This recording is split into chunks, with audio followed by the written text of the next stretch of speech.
ગઢપુરમાં જીવા ખાચાના દરબારમાં શ્રીહરે સંતોને પીરસ્યું. પછી વાત કરતાં કહ્યું, અક્ષરધામની સુખ સંપત્તિ બધી એક એક સંતમાં રહી છે. અક્ષરધામની સુખ સંપત્તિ બધા એક એક સંતમાં રહી છે. તે સંપત્તિ એક સંત બીજા સંતમાં જોઈ શકતા નથી. તેને ઈશ્વર ઈચ્છા જાણવી. પછી નહીં તો મહાગડબડ થાય, ઝઘડા થાય, મુક્તો પણ ઝઘડા થાય, એવું થાય. અક્ષરધામની સુખ સંપત્તિ બધી એક એક સંતમાં રહી છે. તે સંપત્તિ એક સંત બીજા સંતમાં જોઈ શકતા નથી. તેને ઈશ્વર ઈચ્છા જાણવી. જે સંત ઈશ્વરની પેઠે વર્તે છે તે તેને જાણે. એ બધાથી પર, સુપર, એટલે એ બધું જાણે. એ બધાને બધું જાણે.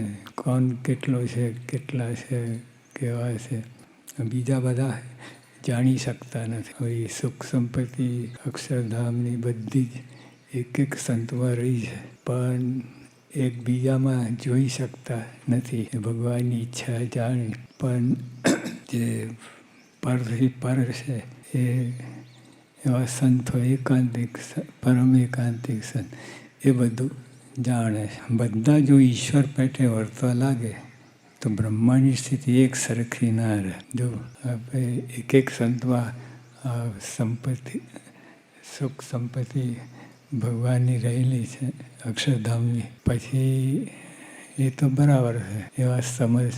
પણ એકબીજાને દબાવવાની વાત આવે, દબાવે જ તો બ્રહ્માંડની સ્થિતિ એક સરખી રહે નહીં.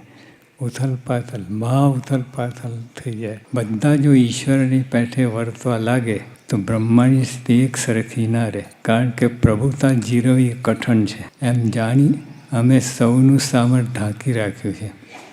ગુણાતાન સ્વામી પણ એમની વાતોમાં લખે છે, આ તો સૌની સામર્થ્ય ઢાંકી રાખી છે.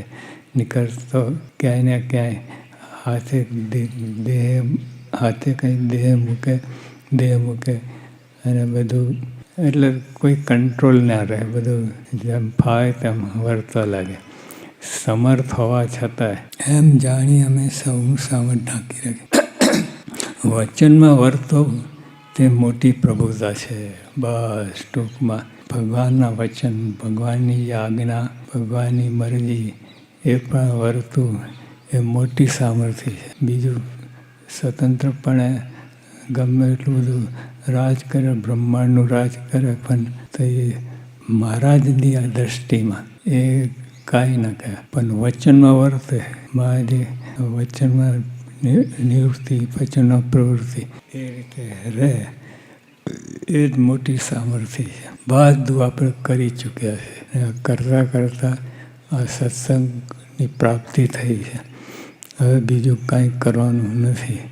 ભગવાનના વચનમાં રહેવું એ જ મોટી સામર્થ્ય. અને બીજી સામર્થ્ય કોઈ કાંઈ જરૂર જ નથી. જેના હૃદયમાં ભગવાનની ઉપાસના દ્રઢપણે હોય તે સેવક થઈને વર્તે. જો ગોળ ફરીને અહીં આવી ગયા કે જેના હૃદયમાં ભગવાનની ઉપાસના દ્રઢપણે હોય તે સેવક થઈને વર્તે. બસ જે આપણે દાસ થઈને વર્તવું, મહિમા બીજાનો જાણવો, પોતાનો નહીં, અને બીજાના ગુણ જોવા, પોતાના ગુણ નહીં, એ આ બધી સામર્થ્ય કહેવાય ખરેખર. જેના એટલે આ મહારાજ એક એક સંતો બધા સમર્થ છે. એમાં કાંઈ ઓછું નથી. પણ ભગવાને કરાવવું છે બીજું કે આ બધું તંત્ર મૂકીને એકાંતિક ભક્તિ, એકાંતિક ભક્ત થાવ, એ માર્ગે ચડો. બીજા બધા તો ઘણું બધું કર્યું છે, ઘણું, પણ મિયા ઠર ના ઠર, આપણે કાંઈ હાથમાં આવ્યું નથી. એટલે હવે એકાંતિક ભાવે ભગવાનની ઉપાસના કરવાની વાત. ભગવાન સિવાય તેને બીજી કોઈ આશા જ ના હોય. ભગવાનના જે દાસ, તેનો પણ દાસ થઈને વર્તે. મારા આ મંત્ર એક્સપ્રેસ હાઈવે ટુ અક્ષરધામ, દાસ થઈને વર્તું. નાના માણસ હોય એને સમજાય નહીં આ બધું દાસ પણ. એને લાગે આપણે જ આ બધું કરવાનું, મારે જ પગે લાગવાનું બધાને, મારે એના એવા ભાવ, વિચિત્ર ભાવ જાગે. અને જે ખરેખર દાસ હોય એ તો આનંદ પામે, એને ખરેખર મજા પડે એને, અને બીજાને લપ લાગે દાસ થઈને. દાસ શું દાસ, એવા તો ભાવ જાગે. ભગવાન પણ આવા ઉપાસકને દુર્લભ માને છે. ભગવાન પણ આવા ઉપાસકને દુર્લભ માને કે જેને એકાંતિક ભાવે ભગવાનની ભક્તિ કરી, એ સિવાય બીજું કાંઈ મન ના હોય, અને દાસના દાસ એવી રીતે વર્તે. મહારાજ શ્રીજી મહારાજ પોતે વાત કરે કે એવા સંત એ ભગવાનને પણ ભગવાન દુર્લભ માને છે.